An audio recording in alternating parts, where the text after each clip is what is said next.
senza fine a Villorba, raffica di colpi in via Montello, visitata anche la proprietà dell'architetto Zanatta che era in casa, segnalazioni da Oderzo a San Biagio di Callalta, a Parra di Soligo, vademecum del sindaco.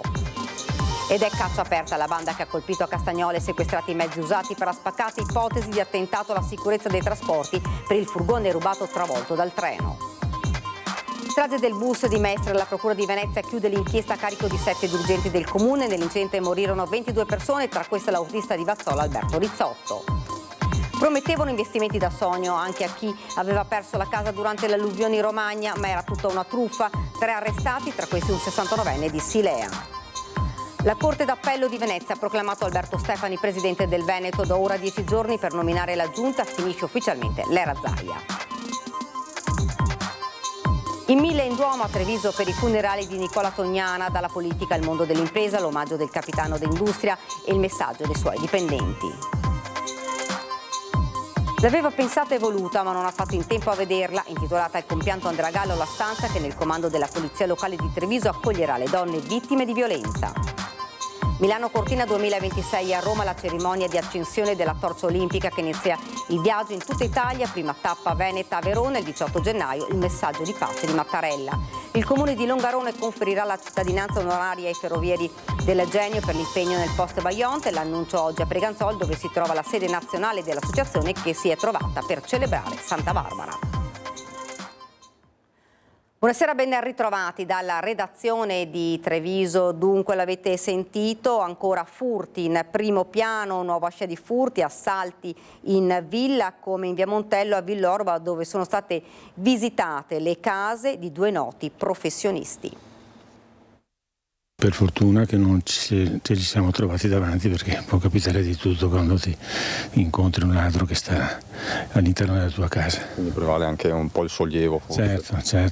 Alla fine hanno fatto un disastro, hanno portato via un po' di roba, ma stiamo bene, quindi questa è la fortuna. Hanno agito indisturbati i ladri entrati in azione nel pomeriggio nella proprietà del noto architetto Tiziano Zanatta, un grande parco nel quale ci sono 3 abitazioni. Siamo su una collaterale di via Montello a Villorba, al confine con la frazione di Venturali. A essere presa di mira è stata la villetta della figlia di Zanatta, adiacente a quella del padre. Io ero in casa, avevo anche degli operai per casa, per quello che mia figlia non ha attivato l'antifurto, e il cane ha abbaiato. Sono andato a vedere dov'era, chi abbaiava, ma non ho visto niente, ma probabilmente in quel momento lì i ladri hanno visto me, quindi sono usciti, sono scappati. Un'azione 10 minuti dopo, quando è tornata mia nipote da nuoto, ha trovato la finestra aperta, mi ha chiamato di nuovo e sono andato a vedere. La casa è sottosopra, all'appello mancano alcuni gioielli e monili, copione simile a quello che si ripete poco distante nell'abitazione di un altro volto noto, il legale Mauro Zanatta. Qui i ladri sono entrati dalla finestra del bagno dopo averla scassinata con un piede di porco. Ieri non c'erano le auto, per cui probabilmente hanno pensato che eravamo via tutti. In realtà c'era mia mamma che abita qui accanto e fortunatamente, dico io, non li ha visti, non è uscita e avrebbe preso paura probabilmente. La donna ottantenne stava stirando e in questo caso i ladri se ne sono andati a mani vuote, colpendo poi in altre abitazioni. Difficile tenerne il conto. Ieri sera sono usciti i carabinieri e mi hanno detto che nella stessa giornata di ieri ci sono stati altri furti. Poi altre persone che conosco qui in zona mi hanno riferito che ci sono stati furti proprio in questa via. Ma è uno stillicidio in tutta la Marca. A Olmi di San Biagio di Callalta, visitata la casa di un'anziana con la segnalazione nel vicino parco di uomini incappucciati, 3 in azione, un quarto che stava facendo da palo. A Oderzo finisce sui social il faccia a faccia di un residente.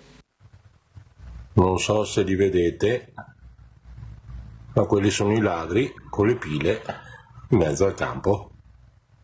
Bene. A Parra di Soligo il sindaco Mattia Perencin corre ai ripari con un vademecum. Troppi gli episodi anche nel quartier del Piave, compresi Pieve e Sernaglia. I consigli sono quelli di sempre: illuminare le case, collaborare con il 112. Per il resto la speranza di tutti è soltanto una: che vengano presi ma messi dentro per un bel po', non per 5 giorni o per 2 giorni. Sarebbe il minimo, diciamo. Sì, siamo al minimo. E poi ho sentito che ci sono diverse case, ieri sera sono passati su una decina di case qua della borgata, e quindi no. E 10 giorni fa sono passati a Povegliano, quindi questi qua hanno base qua vicino e vanno tutte le sere, vanno fuori a divertirsi. È caccia aperta alle bande di predoni che in questi giorni hanno colpito nella Marca trevigiana, a partire dalla notte di follia vissuta a Castagnole. Sequestrati mezzi usati per la spaccata, si valuta l'ipotesi attentato alla sicurezza dei trasporti. Il fatto, per le modalità con cui è stato consumato, ha destato certamente un allarme non trascurabile. L'impegno dell'Arma, certo dal punto di vista investigativo, diretta alla Procura della Repubblica di Treviso, e certamente stiamo impiegando le migliori risorse per cercare di ricostruire la dinamica e cercare di individuare gli autori. Niente sarà lasciato al caso, assicura il comandante provinciale dei Carabinieri, nelle ore in cui si fanno serratissime le indagini sulla notte di follia vissuta in Feltrina, la spaccata al negozio di profumi del centro Liper di Castagnole, perpetrata con mezzi rubati alla vicina azienda edile Martini, mezzi usati sia per bloccare la strada al momento del colpo, sia per la fuga, culminata con lo scontro alle 5:30 del mattino tra un degli abbandonato e un treno regionale fortunatamente senza passeggeri a bordo, poco distante dalle rotaie sulla strada sterrata anche un pesante ramo, forse tagliato appositamente dalla banda. Almeno 7-8 gli uomini entrati in azione, che potrebbero essere indagati, come filtra dalla procura, non solo per furto aggravato ma anche per l'ipotesi specifica di attentato alla sicurezza dei trasporti. Il furgoncino travolto dal treno, peraltro, come vi avevamo riferito, sembra fosse stato ancorato con delle corde, anch'esse rubate ai binari. Su questo però stiamo facendo ancora ulteriori approfondimenti, che sono con l'autorità giudiziaria, per specificare meglio le motivazioni. Quel tratto ferroviario, fra l'altro, fino al giorno prima era chiuso, ci sono ancora degli approfondimenti. Quello che è certo è che i mezzi usati per il colpo, 2 camion, il Daily distrutto sui binari e il Fiorino diventato ariete nella spaccata, sono sotto sequestro e che accurati esami dattiloscopici sono in corso, così come si scandagliano i sistemi della videosorveglianza di tutta l'area. Viviamo in una provincia dove ci sono tante risorse che vengono messe a disposizione, che aiutano certamente l'operato delle forze di polizia anche dal punto di vista investigativo e repressivo. Il momento è delicato, lo stesso Ribaudo scatta una fotografia precisa citando l'assalto in villa a Chiarano in pieno giorno e con un 19enne in casa, l'allarme alle 10:33, l'arrivo delle pattuglie alle 10:39 con relativo concitato inseguimento. Sicuramente ci sono più bande, l'abbiamo affrontato tante volte questo argomento, i mesi di novembre e dicembre sono caratterizzate da una maggiore incidenza dei fenomeni predatori, lo sono sul territorio della provincia, lo sono sull'intero territorio nazionale, soprattutto nel nord del paese. L'intervento di ieri a Chiarano è la dimostrazione di un presidio che cerca di fare un intervento immediato. Siamo intervenuti in pochissimi secondi alla chiamata e comunque abbiamo evitato che il reato fosse protratto a ulteriori conseguenze. Insomma, si è evitato il peggio, dice il colonnello, che si rivolge anche alla cittadinanza sul tema sempre infuocato della certezza della pena. Non manchiamo occasione per assicurare alle persone che le conseguenze dell'esercizio dell'azione penale sono certe e arrivano sempre, e quindi nulla è vano dell'operato né delle forze di polizia né tantomeno dei tanti cittadini che collaborano con noi nel consentirci un'azione di prevenzione e repressione più adeguata ed efficiente. Un invito che facciamo in ogni circostanza è chiamare i numeri di pronta emergenza nella speranza di poter sempre offrire il servizio più immediato e tempestivo possibile. E per Natale siete mobilitati? Assolutamente, siamo tutti mobilitati per questo motivo. Di atto criminale, guardando ai fatti di Castagnole e allo scontro tra un furgone rubato ed un treno, parlano i ferrovieri. Sullo sfondo il tema della sicurezza nelle stazioni. Questi non sono incidenti, sono atti criminali innanzitutto, perché arrivare a questo punto stiamo parlando di delinquenti e di fronte a dei crimini io non credo che ci possa essere un tipo di sicurezza, cioè ci troviamo di fronte veramente a delle persone deviate e a questi rischi è molto difficile far fronte, devo dire la verità. Una cosa è certa, nella notte di follia di Castagnole il bilancio dello scontro tra un treno regionale e il furgone furgoncino abbandonato dopo una spaccata poteva avere conseguenze ben peggiori. Lo sa bene Alessandro Trevisan, una vita sui treni, è già sindacalista dell'Orsa. Di questo e di altro si è parlato a Preganziol nella giornata dedicata al genio ferrovieri. Se da un lato la digitalizzazione ha aumentato ulteriormente la sicurezza per chi viaggia su rotaia, dall'altro ha svuotato le stazioni con un aumento di vandalismi ed episodi criminali. Lungo la ferrovia sul Terraglio, ad esempio, più volte sono stati avvistati i ragazzini impegnati in giochi pericolosi e sfide social. Il presenziamento che è sparito del personale ferroviario nelle stazioni di linea ha determinato una desertificazione per cui oggi qualcuno può tranquillamente arrivare in una stazione disabilitata e fare quello che vuole. Una volta la presenza del ferroviere, considerato una volta una sorta di pubblico ufficiale, aveva la divisa eccetera, aiutava a evitare che ci fossero questi eccessi. Da vecchio ferroviere direi io tornerei al passato, almeno perché questo presenziamento è sicuramente un deterrente. Ma per riempire le stazioni servono risorse umane ed economiche. L'appello è lanciato. Abbiamo delle stazioni che potrebbero essere utilizzate per il sociale che spesso sono chiuse, sono il ricettacolo di gente che si ripara alla bene meglio, insomma.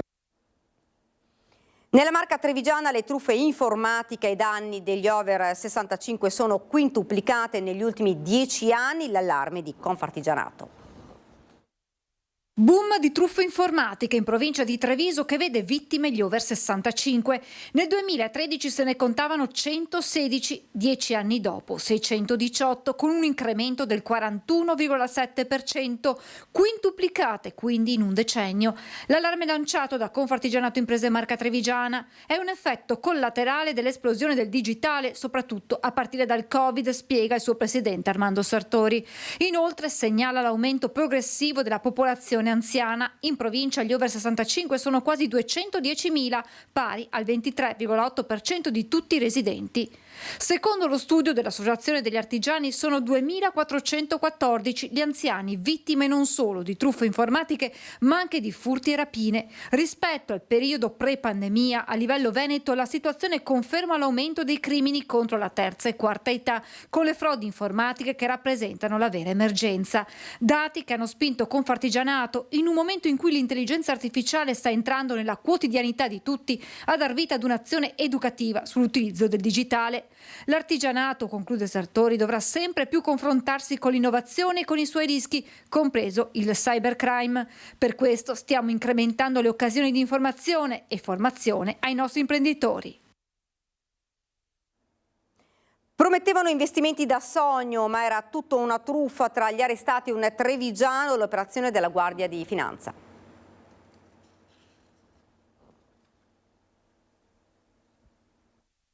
Sono oltre una sessantina le persone finite nella truffa messa in piedi da un'organizzazione che faceva leva sulle condizioni di precarietà e incertezza finanziaria, ad esempio chi aveva perso la casa durante l'alluvione in Romagna. I malviventi proponevano investimenti all'estero grazie ad aperture di società in Romania ad alto rendimento, in realtà fasulle. Arrestato un 69enne di Silea con diversi precedenti per truffa, ma nessuna condanna e titolare di alcune aziende immobiliari. L'uomo, intermediario del gruppo, è stato portato nel carcere di Santabona. I due complici sono professionisti del Ravennate agli arresti domiciliari con il braccialetto elettronico. Dovranno rispondere di truffa e abusivismo finanziario in relazione ad investimenti ad alto rendimento per oltre 100 milioni. Nel corso dell'operazione sono stati sequestrati proventi illeciti per circa 1 milione di euro. Le attività investigative hanno fatto emergere come gli indagati, approfittando della fiducia che molti dei clienti riponevano nei professionisti, sono riusciti ad ottenere fraudolentemente cospicue somme di denaro. Ai fini del raggiungimento dell'obiettivo era richiesto sempre il versamento di una somma iniziale variabile che poteva arrivare fino a circa 40.000 euro, che veniva trasferita in violazione delle norme antiriciclaggio e di monitoraggio fiscale. Addirittura alcuni clienti sono stati accompagnati in Romania per procedere ad adempimenti formali connessi alla costituzione o all'acquisto di partecipazioni di società romene.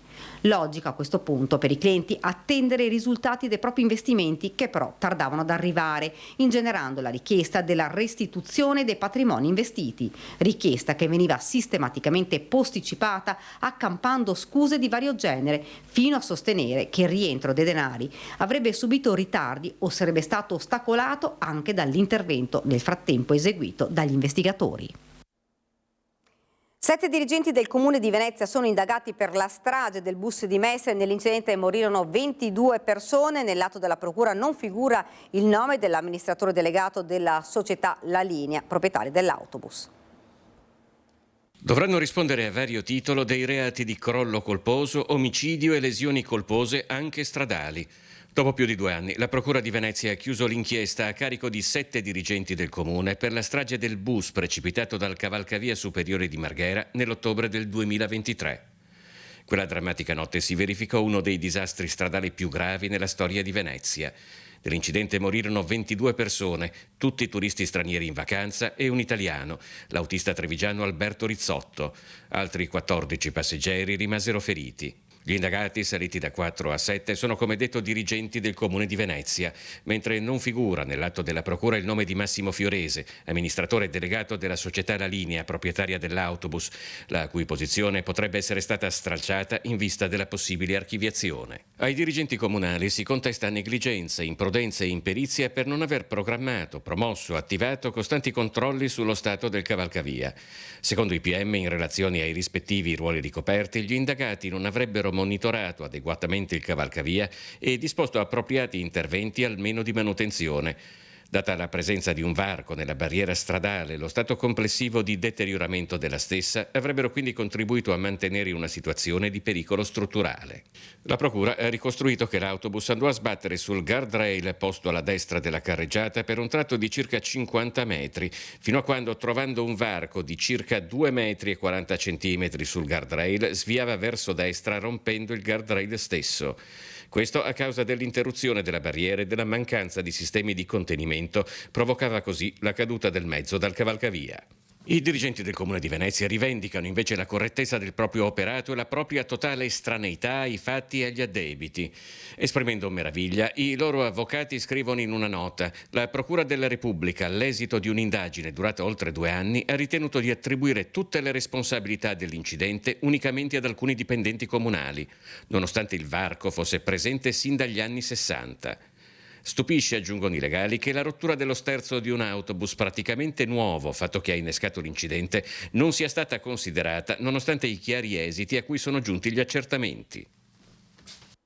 È uscito di casa ed è sparito. Sono ore di apprensione a Spresiano per la scomparsa improvvisa di un 21enne Nicola Canaggi. La scomparsa è stata segnalata dalla famiglia alla stazione dei Carabinieri di Spresiano. È alto circa 1,83 di corporatura esile, i capelli corti scuri, occhi verdi e barba corta. Al momento dell'allontanamento il 21enne indossava pantaloni della tuta blu, felpa scura, bomber bianco e scarpe nere. Chiunque ha visto l'interessato possa riferire informazioni utili ai fini delle ricerche attualmente in corso è pregato di contattare il 112. Convinta di inviare foto e video, Osè, nuova udienza in tribunale a carico di un pakistano di 22 anni accusato di pedopornografia minorile alle vittime 2 tredicenni del trevigiano. In aula a parlare è stata la mamma di una delle vittime. Le parole terribili della bambina, 13 anni, terrorizzata dal 22enne pakistano. Mia figlia è venuta a svegliarmi, faceva fatica a respirare. Mamma, ti prego, fermalo. Il giorno dopo la donna si è recata dalle forze dell'ordine per presentare la denuncia. Le 2 piccole vittime sono entrambi residenti nel Monte Bellunese, agganciate dal giovane straniero tramite la piattaforma Instagram, corteggiate e poi convinte a inviargli foto e video Osè, fino a quando le ragazzine hanno detto basta. A quel punto sono scattate le minacce: se non invii altri video e foto metto tutto online e chiunque potrà vederti. I fatti erano avvenuti tra giugno e l'agosto del 2020. Il 22enne residente in Toscana era scomparso subito dopo l'apertura del processo. Ed ora la politica. La Corte d'Appello di Venezia ha proclamato Alberto Stefani presidente della Regione Veneto. Da statuto ora ha tempo 10 giorni per nominare i componenti della giunta regionale. Contestualmente sono stati proclamati i 51 eletti in Consiglio regionale, tra cui Stefani stesso, e anche in questo caso la prima convocazione del Parlamentino Veneto deve avvenire entro il 10° giorno dalla proclamazione, dalla data della proclamazione del presidente. Cessano la giunta regionale e il presidente in carica. Si chiude così l'era di Luca Zaia. La prima seduta del Consiglio regionale sarà presieduta in via provvisoria e fino all'elezione del nuovo presidente dall'Assemblea legislativa del consigliere anziano Riccardo Szumski, coadiuvato dai consiglieri segretari più giovani. Ed ora ci fermiamo, c'è la pubblicità.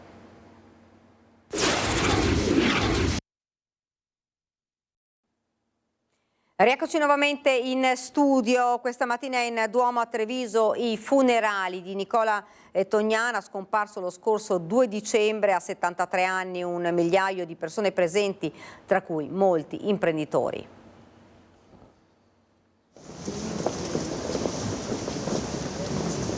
È iniziato dalla sua abitazione l'ultimo viaggio di Nicola Tognana, attraversando i vicoli di quella Treviso che amava tanto.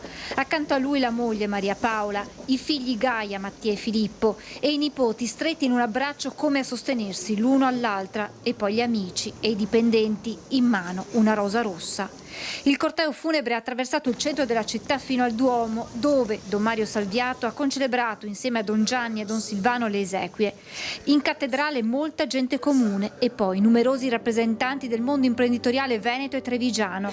La presidente di Confindustria Veneto Est, Paola Carron, Mario Moretti Polegato e Andrea Tomat, l'amico Luigi Brugnaro, il presidente della Camera di Commercio di Belluno Treviso, Mario Pozza, e ancora Remo Mosole, e poi gli ex vertici degli industriali trevigiani, da Maria Cristina Piovesana ad Alessandro Vardanega, Giuseppe Milan, e naturalmente il sindaco Mario Conte e l'assessore Vettoretti. Durante l'omelia Don Salviato si è rivolto a chi ha condiviso tratti di strada con Tognana. La stima, ha detto nei suoi riguardi, l'apprezzamento per ciò che è stato sono sentimenti che abbiamo tutti nell'animo, riconoscenza e gratitudine perché Nicola ha lasciato un segno, prima di tutto nella sua famiglia che lo ha sempre sostenuto, e poi il segno lasciato in tante persone con cui ha condiviso una parte della sua vita. Le responsabilità in ambito nazionale come vicepresidente di Confindustria, in ambito provinciale alla guida di un'industria a Treviso prima e poi della Camera del Commercio, non l'hanno mai distolto dal fatto di essere una persona capace di umanità, di dialogo, di collaborazione. È stato un segno anche per Treviso, una città che ha amato, ha detto Don Mario. Da imprenditore ha cercato di agire sempre per il suo sviluppo, tutto questo, fino ad entrare in un'altra pagina imprevista della sua vita, in cui ha dovuto affrontare una malattia che lo ha debilitato, malattia che ha affrontato con dignità. Lui che veniva dal mondo delle fornaci, della produzione di materiale per l'edilizia, per costruire le case degli uomini, case che durino, ahimè. Per la malattia ha vissuto in prima persona la fragilità. L'ultimo saluto, quello di Daniela Gibbina a nome dei lavoratori del gruppo Tegolaia. La sua capacità di navigare in mari diversi, reggendo sempre solidamente il timone, ci ha dato la possibilità di lavorare in modo sereno e sicuro. Uomo ironico, curioso ed attento all'ascolto, che aveva dentro di sé bontà ed onestà. Un imprenditore lungimirante, che il passaggio da questa terra le sia lieto, caro dottore. I suoi collaboratori del gruppo industriale Tegolaia. Grazie. E l'ultimo gesto, proprio quello dei suoi collaboratori, con quelle rose rosse poggiate sopra il feretro, prima della partenza verso il cimitero di San Lazzaro. La commozione di ricordo dei dipendenti delle aziende di Nicola Tognana, definito un imprenditore d'altri tempi. Magnifico, una persona speciale, una persona che mi ha dato tanto nella mia vita aziendale naturalmente, ma anche familiare. una persona che mi ha fatto vivere alcune sensazioni che in un posto come il mio normalmente di provincia non si potrebbe vivere. Laura Schiavinato è stata accanto a Nicola Tognana per 47 anni, prima assistente del padre, poi sua collaboratrice, accompagnandolo nel suo lavoro di imprenditore ma anche nell'impegno in Confindustria Nazionale, in Un'Industria Treviso e nella Camera di Commercio. Un ricordo commosso il suo, come quello di alcune dipendenti di Tognana Industria Fornaci. Noi conosciamo il dottor Tognana da tanti anni, lo conosciamo da tanti anni e conserveremo sempre un bel ricordo, una persona con cui si poteva tranquillamente discutere di qualsiasi cosa e porteremo sempre tanta stima nei suoi confronti. Un imprenditore d'altri tempi? Sì. Sicuramente ha lasciato il segno. Parole pronunciate dentro e fuori la chiesa dai dipendenti del gruppo Tegolaia e Fornaci che lasciano il segno soprattutto tra i tanti imprenditori presenti, tra chi ricopre o ha ricoperto incarichi importanti come l'ex presidente degli industriali trevigiani Piovesana e il presidente della Camera di Commercio Pozza. È stata commovente la testimonianza dei suoi collaboratori e le parole che loro hanno usato sono delle parole che ogni imprenditore vorrebbe sentire. Io penso che Nicola Tognana abbia vissuto pienamente la sua vita, aveva dei grandi talenti e non si è mai risparmiato e questi talenti effettivamente li ha messi a frutto. Azienda, famiglia, famiglia, azienda. Ne abbiamo avuto una riconferma proprio nel ricordo dei suoi dipendenti e tra l'altro un ricordo molto sentito.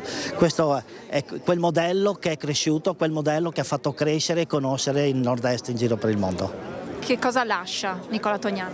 Lascia una eredità importante, un'azienda che ha 200 anni di storia, che ha saputo traguardare tanti anni, ma sempre superare tutte le crisi che ci sono state. Il valore umano e imprenditoriale è l'eredità più importante che Nicola Tognana lascia a chi lo ha conosciuto. Mancherà.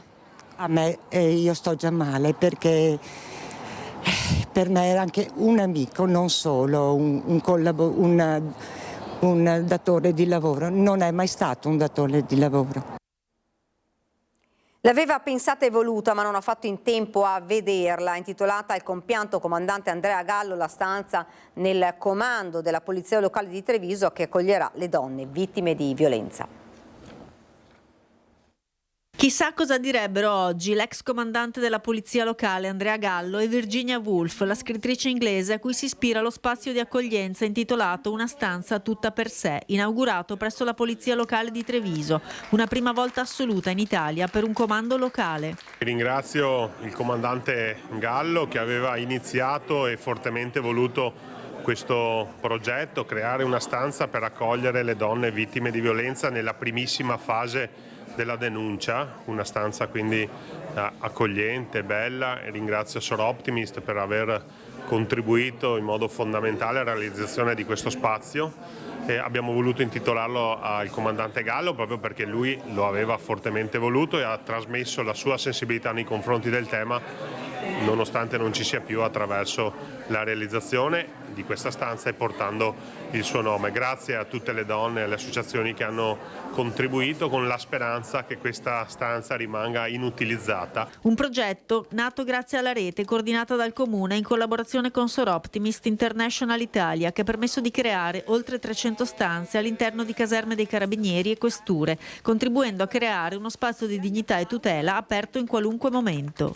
Può passare quando vuole, può contattarci in tutti i canali e modi possibili utilizzabili, quindi da un contatto telefonico, da una mail, da presentarsi di persona. Noi saremo sempre pronti e disponibili ad ascoltare queste persone. Un divano, uno spazio gioco per eventuali minori al seguito, colori tenui e caldi per offrire il massimo comfort, un lavoro sottile anche di progettazione da parte delle architette Gabriella Bravin, Carolina Fago e Paola Rossi, secondo 3 principi guida: accoglienza, ascolto e aiuto. Mettere la donna a proprio agio, dove quindi l'ufficiale di polizia locale non è visto come altro ma come parte del percorso in accoglienza, fa la differenza, è dimostrato. Una stanza voluta dal comandante Gallo che fece una richiesta precisa proprio a Soroptimist nel 2024, poi la rete ha fatto il resto. Avere una stanza tutta per sé nel comando di polizia locale, un luogo vissuto dalle cittadine e dai cittadini come un luogo di prossimità e accessibile a tutti, ci porta ad essere sempre più vicini a chi decide di avvicinarsi alla denuncia. Infine è consegnata anche una valigetta, un kit di denuncia per quando ci si trova all'esterno. È importante perché la vittima si sente ovviamente fuori contesto ed è molto più spontanea. Giornata storica per i ferrovieri del Genio che a Preganziola hanno inaugurato il primo monumento in Italia dedicato al corpo. Non solo, nel corso della cerimonia il Comune di Longarone ha annunciato il conferimento della cittadinanza onoraria per il ruolo svolto nel Vajont. Durante il 63° anniversario del Vajont conferiremo la cittadinanza onoraria al Genio Ferrovieri. Le nostre ferrovie, i ponti erano saltati e quindi è stato un prezioso contributo in quel momento di dolore e di devastazione. L'impegno di ieri e quello di oggi, lo spirito di sacrificio e quello di comunità, è stata una giornata densa di significato ed emozioni per i ferrovieri del Genio che si sono trovati in stazione a Preganziol per celebrare Santa Barbara, il momento giusto per svelare il primo monumento a livello nazionale dedicato al corpo.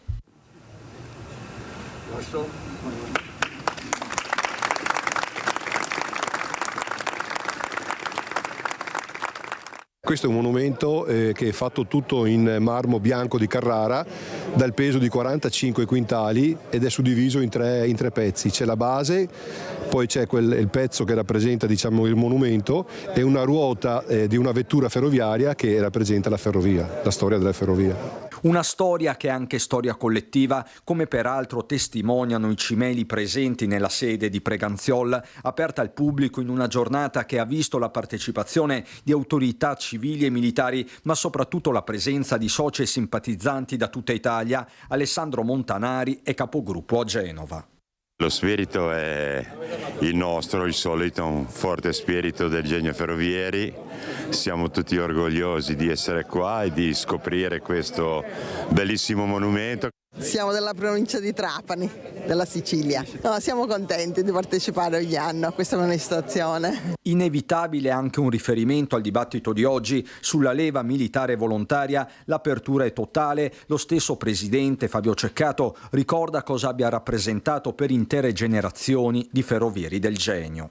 Già da giovani c'erano i colleghi che già a 20 anni, 21 anni dovevano comunque guidare un treno che magari aveva 300-400 persone dietro, un treno viaggiatori. C'era chi doveva comunque a 22-23 anni scambiare delle vie libere per comunque gestire la circolazione dei treni, e quindi questa formazione ci ha portato già subito a dover essere adulti, a dover essere persone coscienziose e persone che hanno dovuto crescere subito, insomma, ecco. E poi c'è il legame tra l'associazione e la cittadina sul Terraglio, che da 10 anni ospita la sede nazionale. Preganziola è la sede dell'Associazione Nazionale Ferrovieri del Genio, quindi siamo particolarmente lieti di questo legame che si è consolidato nel tempo. È davvero un aspetto unico e peculiare per la nostra città e ovviamente un orgoglio poterli ospitare.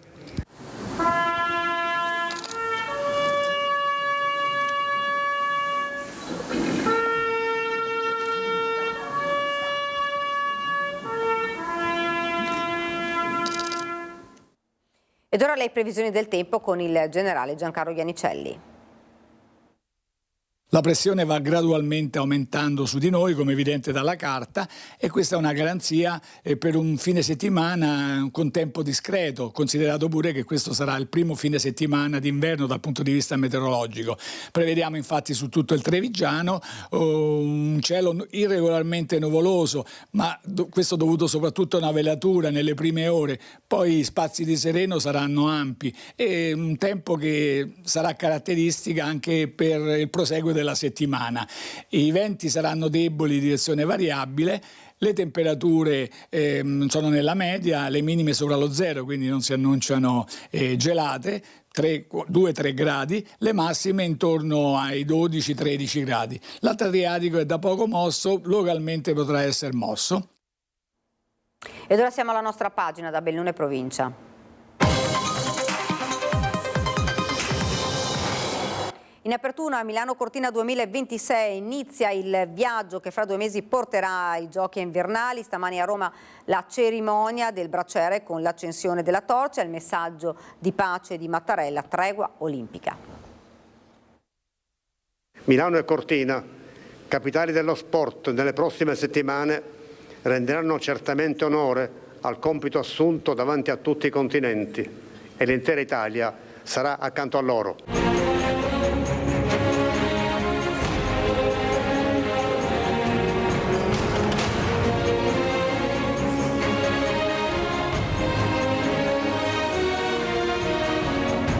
Sono da poco passate le 12 quando Sergio Mattarella suggella l'inizio di un percorso che in 2 mesi porterà Milano e Cortina sotto gli occhi del mondo.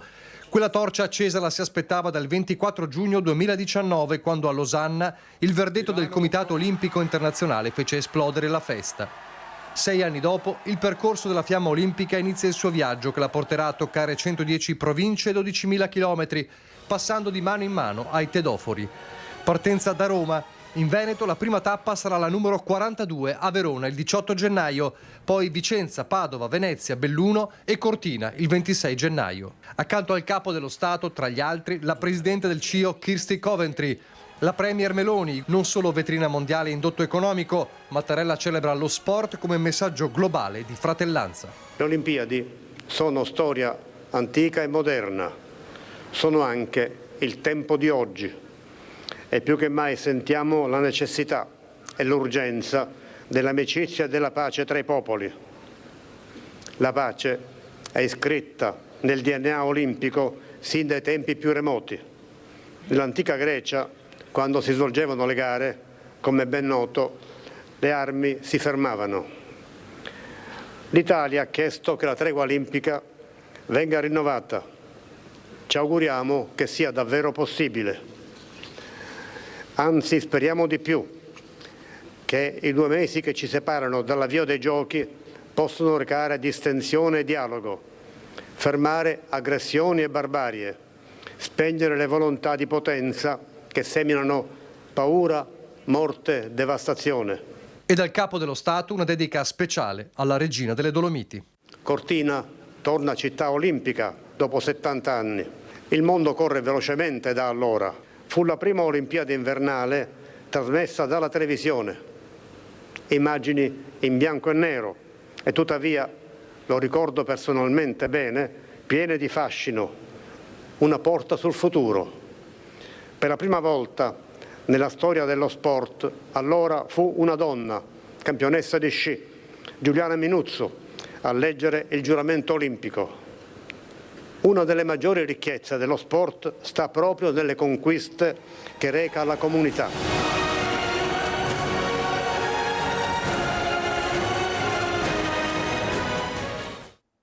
Caso Idro ha annunciato un tavolo dopo l'incontro presso Confindustria e la mancanza di certezze sul futuro dello stabilimento feltrino e dei 150 lavoratori e lavoratrici sindacati FIM e Fiamme di Belluno hanno richiesto un incontro in regione per cercare alternative alla decisione dell'azienda norvegese di chiudere il sito. In concomitanza con la ripresa del lavoro dopo una settimana di sciopero e presidi continuati è arrivata la convocazione da parte della Regione Veneto per il 16 dicembre presso la sede di Veneto Lavoro. La stazione sciistica del Nevegalle è un bivio, l'ennesimo di una stagione ormai lunga 30 anni. Dopo il doppio stop per la sciovia dell'ente e per la nuova scuola di sci, l'ente di vigilanza non ha autorizzato l'apertura degli impianti per carenza di figure tecniche che si sono tutte dimesse. Delle due l'una, o in Dolomiti Ski Line operano soggetti di scarsa competenza o la congiuntura astrale che da oltre 30 anni staziona sopra il Nevegalla ha fatto un patto con il dispotico pianeta Mercurio. Non si spiega in altro modo lo stillicidio di stop e per ora nessun go che sta minando l'avvio della stagione invernale e quel che appare più preoccupante anche il futuro della stazione sciistica del capoluogo. Dopo il no alla nuova scuola di sci con 9 maestri invece dei 12 previsti dalla norma e l'impasse della sciovia delle Erte per la quale sono attese le decisioni della conferenza dei servizi del 17 dicembre, ora anche Ansfisa, l'autorità ministeriale di vigilanza e controllo, non ha dato il nulla osta tecnico per l'avvio degli impianti perché le figure chiave, direttore e responsabile di esercizio, capo servizio e assistente tecnico, si sono dimesse tutte fra agosto e settembre. Siamo molto sorpresi da tutto questo quello che sta accadendo. Riteniamo infatti che la società Dolomiti Ski Line non sia assolutamente sprovveduta, parliamo di professionisti che agiscono da tantissimi anni nel mondo della neve e quindi quanto sta accadendo ci ha lasciato davvero sorpresi e anche interdetti da un certo punto di vista. Troppa negatività ingiustificata, afferma Baldanello, che Adams Fisa il 3 dicembre ha inviato la comunicazione con i nomi delle nuove figure tecniche di riferimento. Dolomiti Ski Line comunque è un anno che agisce sul Nevegal e quindi sta costruendo la sua squadra, come è normale che sia. Tuttavia le dimissioni rassegnate dall'ingegnere Andrea Gobber, direttore d'esercizio sulla carta fino al 15 dicembre, consulente del comune di Belluno dal 2005, hanno fatto rumore. Se è andato via lui, il Nevegal è alla frutta, il comune sentire sul colle. Gobber ci ha spiegato che la sua è stata una scelta obbligata, troppi impianti da seguire rischiavano di incidere negativamente sui punti UCI previsti dalla norma che vincola i professionisti che operano nel settore degli impianti a fune. Furioso, è proprio il caso di dirlo, l'ex assessore al Nevegal Franco Roccon. Si blocca tutto perché manca la cartina, no? E anche la parte pubblica deve prendersi le sue responsabilità nei ritardi che ci sono. L'integrazione delle carte serve, indubbiamente, ma parlare di gravi inadempienze ambientali quando si sa bene che non è così è una comunicazione che non va bene. Dolomiti Ski Line nei giorni scorsi aveva dato l'out-out, ma oggi rassicura sul fatto che alla luce degli investimenti l'intenzione è di andare avanti, almeno per il momento, dice Lorenzo Baldanello di We Love Nevegal. Fiducioso anche l'ex assessore Roccon, che però invoca chiarezza nei rapporti. C'è da tarare il rapporto pubblico-privato, ma il rapporto è pubblico-privato. Lo ripeto, non è pubblico su pubblico, ma non può essere che qui si chieda la cartina e da altre parti si fa finta di non vedere. No, c'è qualcosa che non va e non è vero che tutti remano dalla stessa parte perché il colle abbia successo. C'è qualcuno che gli dà molto fastidio e lo dico a ragion veduta perché mi sono sentito dire da un tecnico della provincia, per me il colle potrebbe anche chiudere e questo non sta bene. Ed ora vi lascio come ogni venerdì a Marco Goldin che ci racconterà uno dei capolavori della mostra da Picasso a Van Gogh. Grazie davvero per averci seguito e arrivederci.